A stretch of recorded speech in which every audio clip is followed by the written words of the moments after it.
Kenyan politics has a habit of creating political superstars overnight and forgetting them just as quickly. One moment, a politician dominates headlines, trends across social media, and appears on every television station.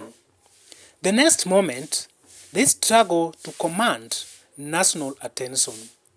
The question is Nairobi Senator Edwin Sifuna building a lasting political movement? Or are we witnessing another political wave that will eventually fade away? Na huko nyuma mnaniona vizuri, hapa katikati mnaniona vizuri, nataka kujua kule kwa track mnaniona vizuri, mimi ndio Sifuna.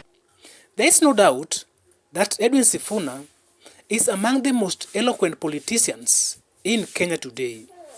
His communication skills, debating ability, and command of political messaging have made him one of the most recognizable opposition voices in the country. But history shows that communication alone isn't enough to build a lasting political legacy. For many years, Sifuna's political identity has largely been tied to defending ODM and advancing the political line associated with Raila Amolo Odinga, the late. Even today, much of his appeal comes from positioning himself against President William Ruto and supporting the Ruto must go narrative. Critics argue that opposition to an individual is not the same thing as presenting a comprehensive national alternative. Hatujasahau Brian Jambo ambaye aliuawa na maafisa wa KWS. Kufikia leo hakuna haki imebebeka kwa sababu ya Brian, na ndio kwa maana tunasema tunamwambia William Ruto, sisi vijana tumezaliwa tukalelewa na wazazi wetu wakatupeleka shule. Ile kitu tunataka ni nafasi ya kukua wakubwa ili tuweze kuinua familia zetu kutoka katika umaskini. Lakini hawezi kututawala wakati unatuua bwana. Haiwezekani, na hawezi kutujengea barabara wakati unatuua. Mimi nauliza saa hii familia ya Brian Odhiambo, mkiwauliza wanataka barabara ya Mau Summit kwenda Rironi ama warudishe Brian hai, watachagua gani? Brian ama barabara? The challenge for Sifuna is simple. If tomorrow William Ruto leaves office, what remains of the political message? Can Kenyans clearly identify Sifuna's economic agenda? Can they explain his plan for unemployment? Can they describe his vision for healthcare, education, taxation, agriculture, or even industrialization? Political history teaches us that leaders who become known only for opposing governments often struggle once public anger shifts elsewhere.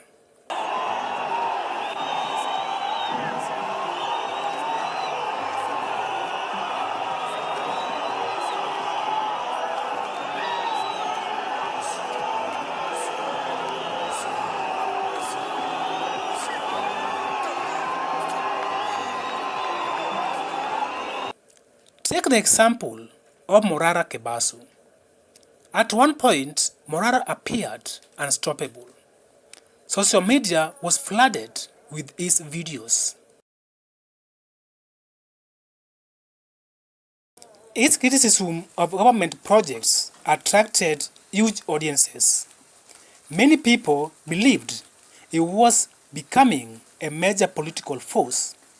But after the excitement settled, the movement struggled to maintain the same national momentum. The lesson: public anger creates visibility, but visibility alone doesn't create a durable political movement. We have redefined accountability and we've brought it down to the people. Another example is Busia Senator Okiya Omtata. For a while, Omtata became a national symbol of activism, Court victories made him one of the most respected public interest litigants in Kenya.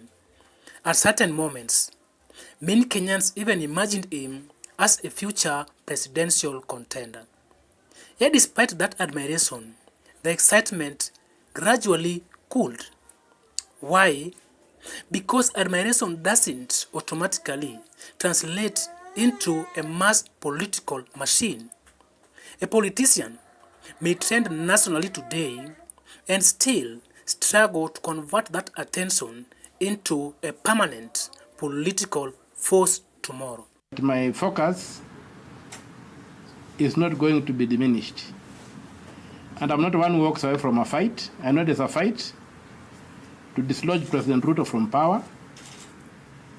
And that's a fight I'm going to take on to see that come 2027, this country is put under a different leadership.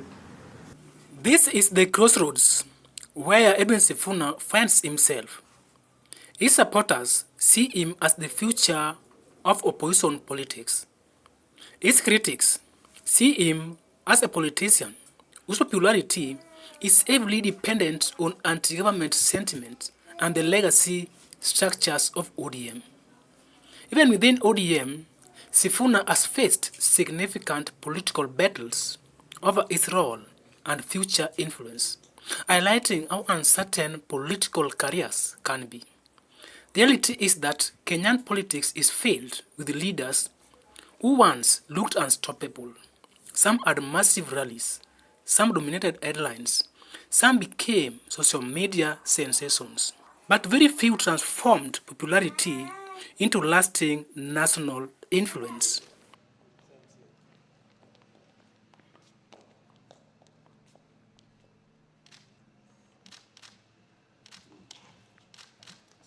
So in my conclusion, the true test for Edwin Sifuna won't be how loudly he is in criticizing the government. The true test will be whether he can build an independent political identity that survives beyond Raila Odinga's legacy, beyond ODM's internal battles, and beyond the Ruto must go movement. Because in politics, being famous is one thing. Being a lasting movement is something entirely different. And until that happens, some observers will continue to argue that Edwin Sifuna risks becoming just another passing cloud in Kenya's ever-changing political landscape. That is my take. You can let me know what you think in the comments below. What do you think of Sifuna's future political career?